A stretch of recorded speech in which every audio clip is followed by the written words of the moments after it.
मेरे साथ मौजूद हैं खाकान नजीब साहब, किसी तारुफ के मोहताज नहीं, मैशत पे गहरी नज़र रखते हैं, माहिर माशियात हैं। बहुत शुक्रिया खाकान नजीब साहब ज्वाइन करने के लिए। कुछ लोग जिनको मैं तो शतुंगड़ा कह के बुलाती हूँ, सोशल मीडिया पर ववेला मचाते हैं, कुछ भी कहते रहते हैं इन्फॉर्मेशन के बगैर, किसी भी बात का सर पैर धड़ कुछ भी नहीं होता, बस शोर मचाना है और एक ने बात कर दी तो पूरा ने उसको रीट्वीट करना अपना फ़र्ज समझना है, फिर रीट्वीट का सिलसिला बढ़ता चला जाता है और ख़बर को वायरल कर दिया जाता है और हक़ाइक़ से बिल्कुल मुख्तलिफ होती है। उस पर सरकारी अफसरान को टैक्स पर छूट देने के हवाले से बड़ा प्रोपेगेंडा कर रहा है ये ग्रुप सोशल मीडिया पर। आपकी नज़रों से भी यकीनी तौर पे ये गुजरा होगा, कैसे देख रहे हैं आप, क्योंकि मैशत पर गहरी नज़र आप रखते हैं, ये शतुंगड़े तो नहीं रखते। देखिए, एक तो बात यह है डॉक्टर साहिबा कि पाकिस्तान का जो बजट इस दफ़ा प्रेजेंट हुआ है, हमें अपनी नज़र बड़े टिकट आइटम्स पे रखनी चाहिए कि क्या हमने अपने जो एक्सपेंडिचर्स हैं उनको संभालने की कोशिश की, क्या हमने टैक्स को ब्रॉडन किया, क्या हम अपनी पावर्टी की स्पेंडिंग को बढ़ा पाए हैं, क्या हम प्रोविंसेस के साथ जो मसाइल हैं उनको हल कर पाए हैं, क्या हम IMF के साथ इस बजट को लेकर आगे चल पाए हैं। ये हैं बड़े खद्दोखाल जो बजट के देखने चाहिए। उसकी जब आप जुज़ियात में जाएंगे तो आपको बहुत सी चीज़ें ऐसी दिखाई देंगी जो कि तवातुर से पहले से चल रही होंगी पर अभी हाईलाइट हो जाएंगी, जिसका जिक्र अभी आपने किया। आई थिंक जो अथॉरिटीज़ हैं उनके मुताबिक तो ये एक तसलसल है जो चल रहा था एक प्लॉट का और उन्होंने उसी को आगे चलाया है, just to be citing what the authorities are saying. और 2016 से नाफिजुल अमल का हिस्सा ही हम कह सकते हैं, 2016 से जी, that is what the authorities have conveyed to us, so we believe that the authorities are right। पर हमें देखना इससे बढ़ के ये कि क्या हम सूबों के जो मसाइल हैं, जो सबसे बड़ा इस वक्त मसला है जैसे NFC का है, क्या उस पर हम आगे चले हैं, क्या हम अपने पेंशन के रिफॉर्म के लिए कुछ आगे बढ़े हैं, क्या हम अपने जो सब्सिडी का रिफॉर्म है कि हम उस इंसान तक सब्सिडी पहुंचा पाएँ जो इसको डिज़र्व करता है और उस इंसान से वापस ले पाएँ, क्या हम फाटा का 52 अरब रुपया दे रहे हैं इस साल इन टर्म्स ऑफ मराद, क्या हमें ये नहीं वापस ले लेना चाहिए था, क्या हमें रियल एस्टेट छोड़ दीजिए, चलें ये बाकियों को, हम आज भी पूरे मुल्क के रियल एस्टेट को डॉक्टर फिजा 15% पे कैपिटल गेन्स टैक्स लगाएंगे। अगर मैं उम्मीद करता हूं कि आप एक अच्छी एंकर हैं और आपकी अगर 1 करोड़ से ऊपर की तनख्वाह है तो we will tax you at 39%। अब आप मुझे बताइए कि बात तो इस पे करें ना आप कि 39% क्यों आप हाई वेज अर्नर को टैक्स करते हैं।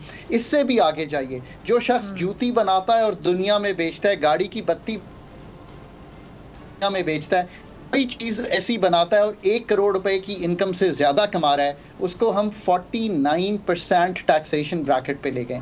सो सोचने की बातें ये हैं कि पाकिस्तान को अपने बड़े मसाइल हल करना जो है वो लाजिम व मलजूम था इस बजट में। ये तनकीद ठीक होगी कि उन मसाइल पे शायद आप उस तरह नहीं आगे बढ़ सके जो कौम उम्मीद लगाए बैठी थी। That is the right way to think about it। Expenditure side पे आज भी हुकूमत, चूँकि वो खुद अथॉरिटीज़ ये कह रही हैं कि जी हम इस पे एक कमेटी बनाए हुए हैं, हम सूबों से बातचीत कर रहे हैं, बट मैं तो सादी सी एक गुजारिश करता हूँ कि हम 19,000 अरब का ख़र्चा करने जा रहे हैं। अगर हम इसमें फ़ीसद भी बचा लेते तो करीबन 1000 अरब बच जाता, तो आपको 1700 में से सिर्फ 700 के नए टैक्सेस लगाना पड़ते। अगर आप मेरे साथ आज बजट पे बैठ जाएं, क्योंकि मैंने बहुत दफ़ा हुकूमत को एडवाइस किया है कि हाउ एक्सपेंडिचर, तो मुझे दिखाई दे रहा है ना कि PSDP में 267 अरब के नए प्रोजेक्ट करने की गुंजाइश नहीं है इस साल। ना कीजिए, इसमें कोई मतलब आप पुराने प्रोजेक्ट्स कंप्लीट करेंगे, जो सड़क 3/4 बन गई है तो मैं भी आपके साथ चलूंगा, बट इस वक्त एक नई सड़क अगर आप नई भी बनाएंगे तो कुछ नहीं होगा। 52 अरब रुपए फाटा के हैं, वो भी वापस ले लीजिए। सब्सिडीज़ की मद में 1400 अरब के करीब देने जा रहे हैं, 30% पिछले साल से ज़्यादा। पावर सेक्टर की सब्सिडी को डबल कर दिया, इसमें से 100-150 अरब रुपए बचाइए, एफिशिएंसी से पूरे कर लीजिए। सैलरीज, अब मैं ये बहुत इंपॉर्टेंट बात कर रहा हूँ, देखिए मैं गवर्नमेंट सर्वेंट रहा हूँ खुद, मैं कहता हूँ उनकी सैलरीज बढ़ाएं, पर अगले साल इन्फ्लेशन तो हुकूमत का जो फिगर है 12.5%, आप 12.5% बढ़ाएं तो 12.5% जो ऊपर बढ़ाया है वो आपका बच जाएगा, आपको 24 के करीब बढ़ाने की जरूरत नहीं पड़ेगी। डॉक्टर साहब एक और चीज़, आप सैलरीज बढ़ाने की बात जो कर रहे हैं, सैलरीज बढ़ा दी जाएं और सैलरी बढ़ाने के बाद टैक्स भी बढ़ा दिया जाए, यानी जितनी सैलरी बढ़ाई गई, फॉर एग्जांपल 25,000 सैलरी बढ़ाई गई, उसमें टैक्स भी बढ़ गया, तो जो टैक्स जो आपने बढ़ा दिया वो अमाउंट उसी 25,000 में से डिडक्ट हो जाएगी, तो फिर 2500 ना बढ़ा। So let me come to this side पे बात की कि क्या बड़े मसाइल है और जिन पे बात होनी चाहिए, और हुकूमत अभी भी उस पर ये कह रही है कि हम करेंगे, but really the need was शायद कि प्रायर टू बजट ये काम कर लिया जाता। अब आप दूसरी तरफ आइए, देखिए आपकी बात बिल्कुल दुरुस्त है, सैलरीड क्लास पे IMF के साथ ये निगोशिएट करना लाजिम व मलजूम था। आपके पास अगर 1 लाख रुपया होता डॉक्टर 2022 जून में, तो 2024 जून में उसकी कीमत जो है वो कम होके 61,000 रुपया रह गई है उसकी बाइंग पावर। तो जो मेरा 50,000 का ब्रैकेट है जहां मैं टैक्स की इस्तिस्ना देता हूं, उसको मुझे 75,000 करना चाहिए था, पर मैंने तो जाके जो 1 लाख वाला है उसकी जो टैक्स है उसको दुगना कर दिया, यानी कि 1250 से बढ़ा के 2500 रुपए कर दिया। So I think the thought process there also should have been better. इसी तरह जहां मैं 35% का इजरा कर रहा था 5 लाख पे, उसको मैंने 341 पे कर दिया है, ये भी शायद। सो हियर्स द थिंग, बिल्कुल ये करना चाहिए था। फिर मुझे सोचना चाहिए था ना कि मैं पूरे मुल्क से, फिजा साहिबा 9.5 अरब रुपया प्रोविंसेस कलेक्ट कर रही हैं एग्रीकल्चर इनकम टैक्स में। I really say to the provinces के सारा बोझ फेडरल पे मत डालिए, आपके पास इतना बड़ा टैक्स है, 22% है ये पूरी इकोनॉमी के हुजम का, पूरा मुल्क 13,000 अरब दे और एग्रीकल्चर वाले 9.5 अरब रुपया दें, ये बात जायज़ नहीं है ना। उस टाइम पे जब मैं दुनिया में भीख मांगता फिर रहा हूँ, IMF के आगे पीछे घूम रहा हूँ, मैं वर्ल्ड बैंक से पैसे ले रहा हूँ। So we have to start thinking. फिर रिटेलर्स मेरे दोस्त हैं, भाई हैं, बहन हैं, यार अगर आप 32 लाख हैं और रजिस्टर लाख से भी ऊपर नहीं हुए तो बताएं ना मुल्क कैसे चलाना है। आप मेरी बत्ती कैसे इस्तेमाल कर सकते हैं, आप मेरी पुलिस कैसे इस्तेमाल कर सकते हैं बगैर टैक्स दिए।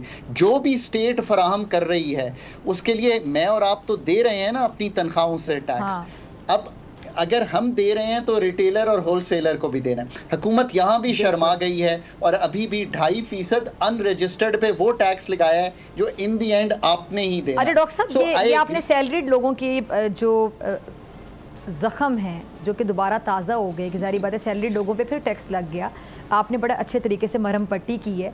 हम भी सैलरीड तबके में शुमार होते हैं, हम कोई बिजनेसमैन तो हैं नहीं।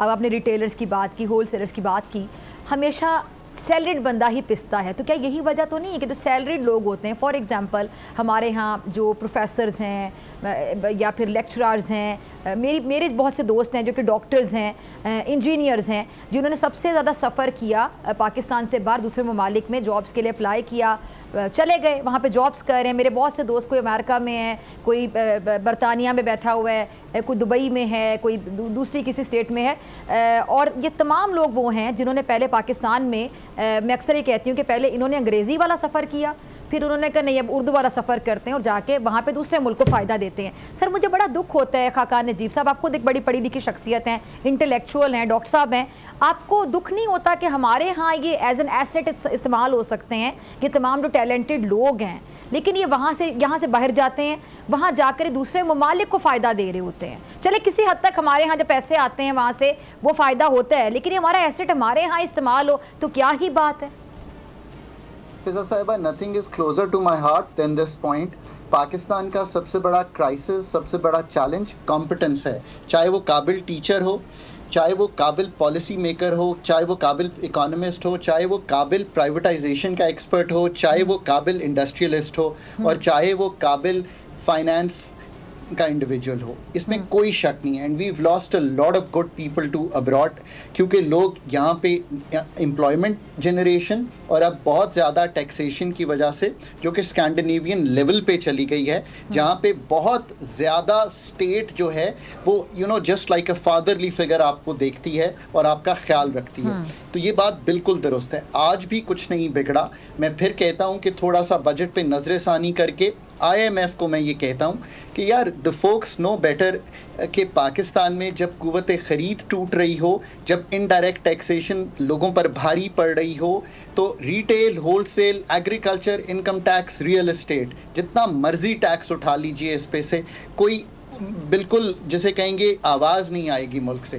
पर इनडायरेक्ट FED पाकिस्तान में लगाकर सीमेंट को महंगा कर मुल्क चलने वाला नहीं है। सो एक तो ये बात क्लियर है, हम इतने क्लियर हैं पाकिस्तान पे। मैं यहाँ फिर कहता हूँ कि हो ये रहा है कि IMF से पाकिस्तान और बहुत सी कंट्री अथॉरिटीज़ ओवरवेल्म हो जाती हैं। वहाँ से 11 PhDs जब पाकिस्तान उतरते हैं, और 2 दफ़ा उतर चुके हैं दिसंबर 2023 से अब तक।